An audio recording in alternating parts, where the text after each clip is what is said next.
Hello, everyone, and welcome. What is God? Well, God generally has two meanings, Creator and Brahman.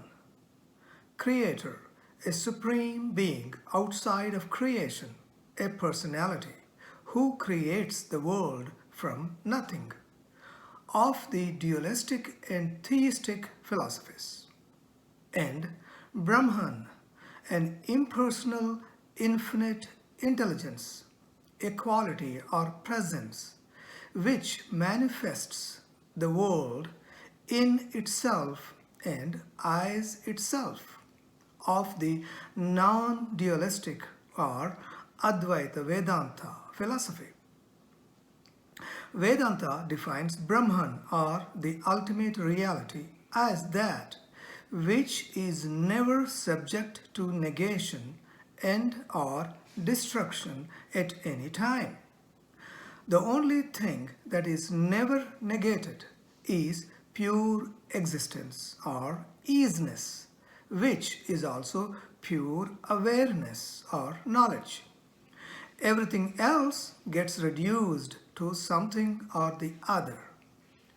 Dualistic philosophy's first fallacy is that something can be created from nothing or a void. It is against science, against reason and common sense. It is simply impossible. How can something come out of nothing? Secondly, they also cannot answer who created the creator in a rational way. If the creator existed on his own outside of creation without being created, then what is the problem? Why can't the world or nature exist on its own without being created? You have already accepted in principle that something can be there without being created. So why unnecessarily go from A to B and from B to C? See, the moment you accept an outside agency to create the world, you fall into a vicious circle. This is not convincing to reason. On the other hand, Brahman, which is the cause of the non-dualistic philosophy, which manifests the time-space world, by definition is beyond time-space property, free of all limitations, and so unchanging, eternal, formless, attributeless, and actionless. But then, how can an unchanging, actionless presence manifest a changing world? Advaitam cannot become two or many, or cannot become a cause of anything. Well, the Advaita Vedanta has a profound and yet a convincing answer. It says that the world, the ever-changing material principle, is an appearance in Brahman, the uncreated eternal spiritual principle, like a dream, and is possible because of its non-separable power or energy called Maya. Just like an individual's dream is possible because of its non-separable power or energy called sleep. Since matter can neither be created nor destroyed, world appears, disappears or goes dormant, and reappears throughout eternity. Nothing is brought from outside and nothing is lost from within. And this is not anything bizarre because we experience this ourselves daily on a micro scale. don't we manifest a whole world in our dreams, within ourselves, in an illusory space and time, without bringing any outside material, and then enjoy it as if it is real? World as an appearance or projection or illusion or superimposition or belonging to a lower order reality is the only way we can explain the presence of a changeless, eternal, actionless reality, which in itself cannot be the actual cause of this world. Dream is the only way reality could apparently manifest a world without compromising its intrinsic nature as infinity and immutability. Remember, something not being one with reality is impossible in reality. What is not impossible, however, is the illusion of not being one with reality. Physical world is thus manifested as an illusion, and reality can now apparently experience a finite object, finite world, by imagining itself as a finite subject, all in appearance, all in illusion. Why? Because experience is the only way reality can express itself, know and feel its magnificence in relative terms. Infinity can never become finite, but can seem to become finite. Gold can never become an ornament, but can seem to become an ornament, yet remaining as gold. So, the world appears in reality, made out of reality, and known by reality. Reality, Brahman, or existence, is all there is. All there is to a movie is the screen. All there is to your dream is you. Once the seeming or illusory nature of the insubstantiality of the individual and the world as names and forms only is established through the systematic teaching of Advaita Vedanta and reason, the Brahman or the infinity as the cause of the finite world is withdrawn or automatically loses its status, just like our dream loses its status upon waking. What is the birth date of the twilight's rope snake, and how is it born are irrelevant because there is no finite rope snake to begin with. Once the questioning mind claims its identity with eternity, the illusory ego or ignorance falls away, and with that the other concepts such as body, world, creator, creation, cause and effect, part and whole will also dissolve.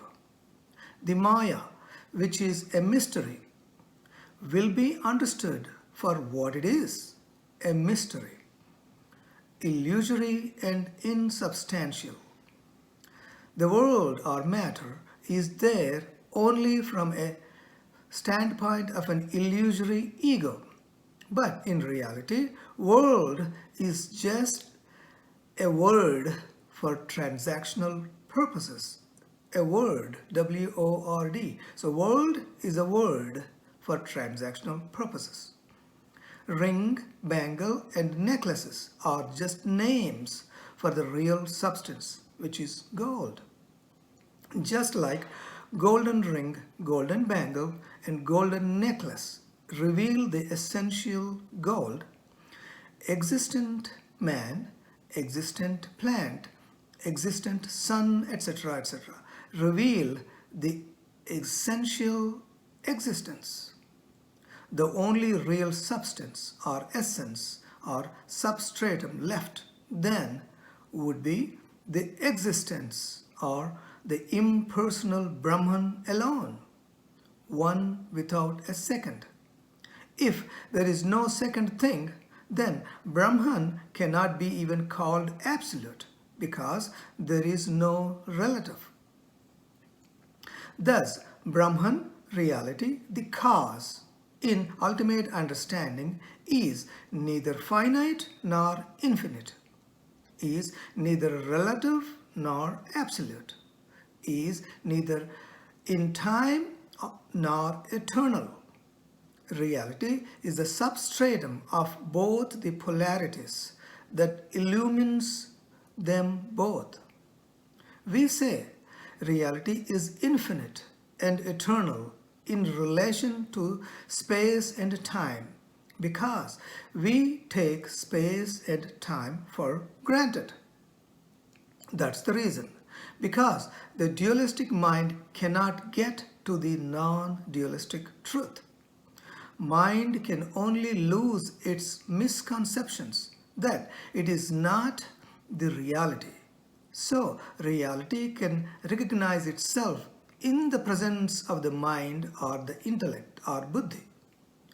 Just like a mouth is needed as the medium for the mind to say or claim, I am happy. Intellect is needed as the medium for the reality to realize or claim itself. In the wave ocean example, we say that the ocean is the cause and wave is the effect.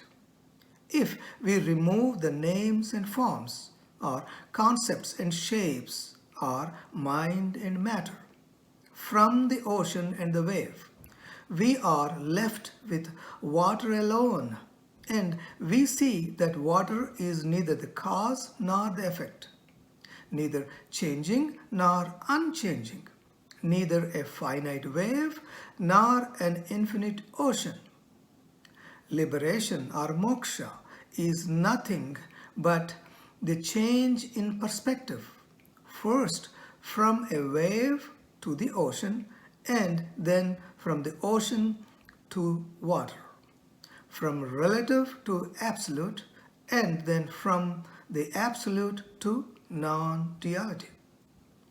Creation is not like a painter where the painter and the painting are two separate things.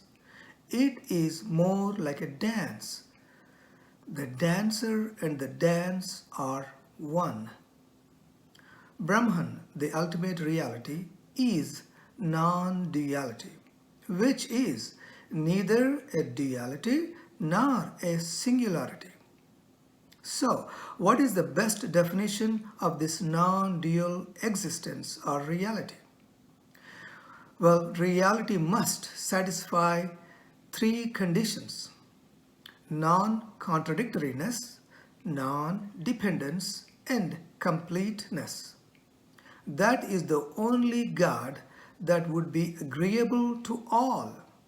Otherwise, it is not qualified to call it God. How do we then define the best pointer to God? That is ultimate, self-knowing, all-inclusive, and non-contradictory.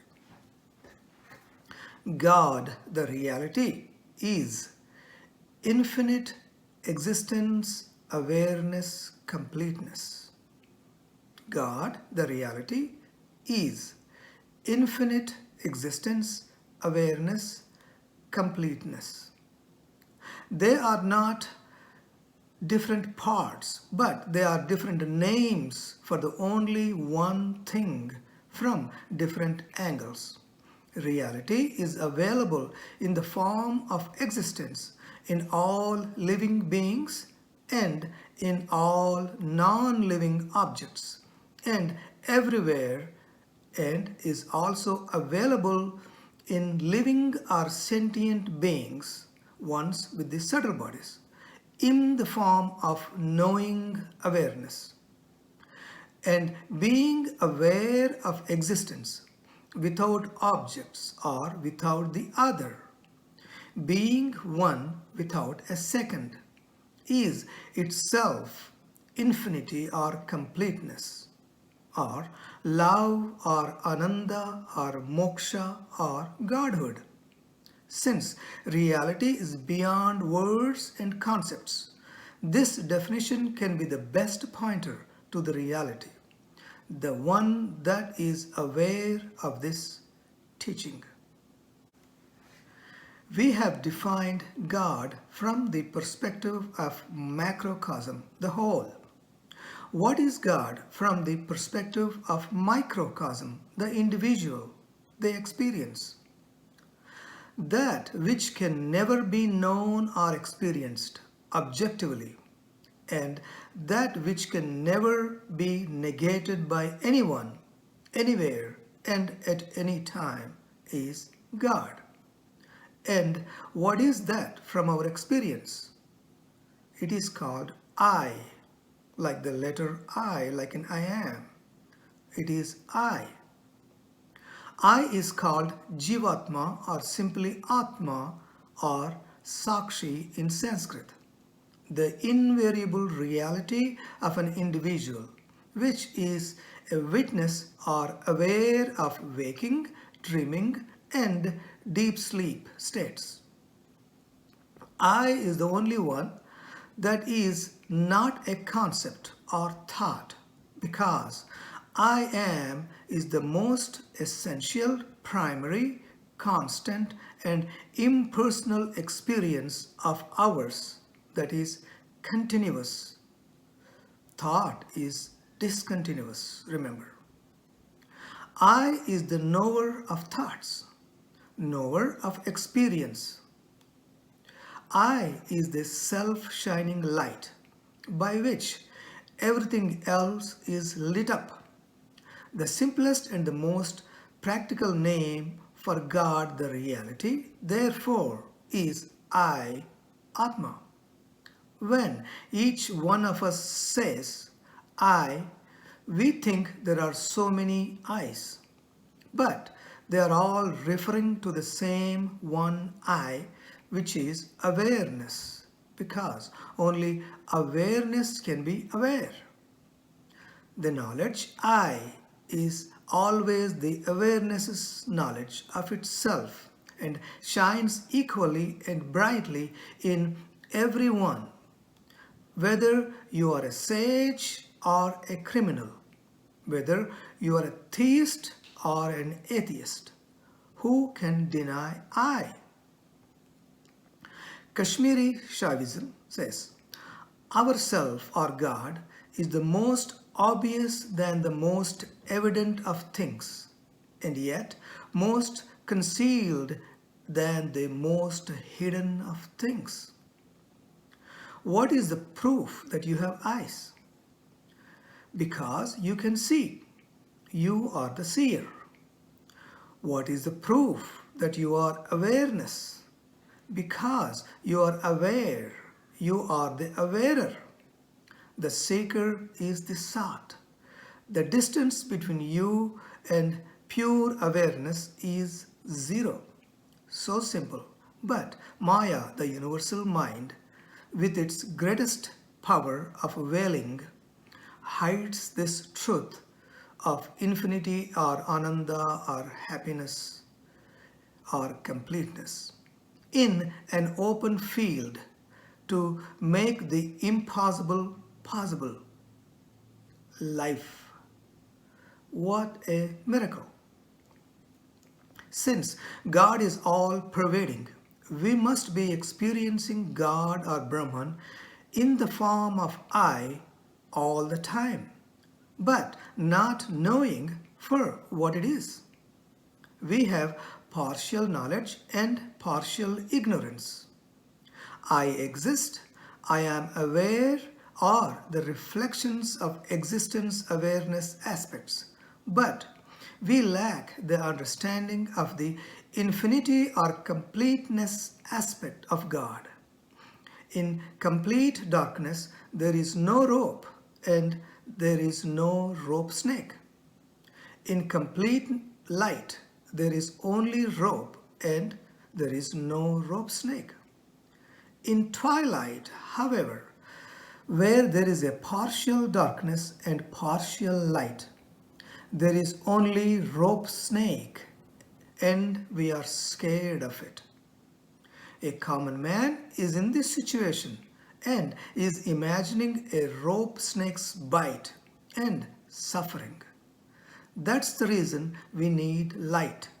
We need knowledge of our intrinsic nature as also full and complete, ever peaceful and happy.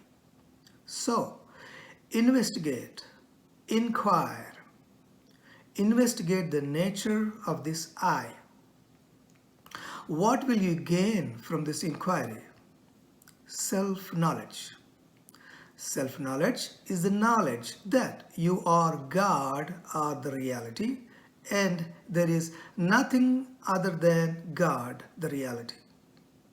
Self-knowledge is that by knowing which, there will be no need to know any other knowledge. And what will you gain from self-knowledge? Freedom. More precisely, you lose ignorance.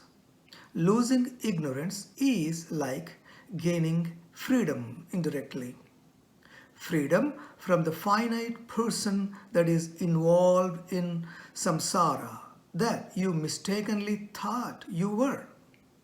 The world is in me, it is nothing other than me, but I am independent of this world. That's the knowledge. So, knowing that the world is not real, meaning not real as matter and mind, you now can enjoy the life as a play, playing different roles at different times, which will in no way affect the real you. However, the laws of the relative reality do apply in this plane for any body-mind complex. So, respect those laws. Do not underestimate or overestimate life or Maya. Yet your actions will then be automatically in line with the totality or pure love because there is essentially only one of you. Have fun and joy. Thank you.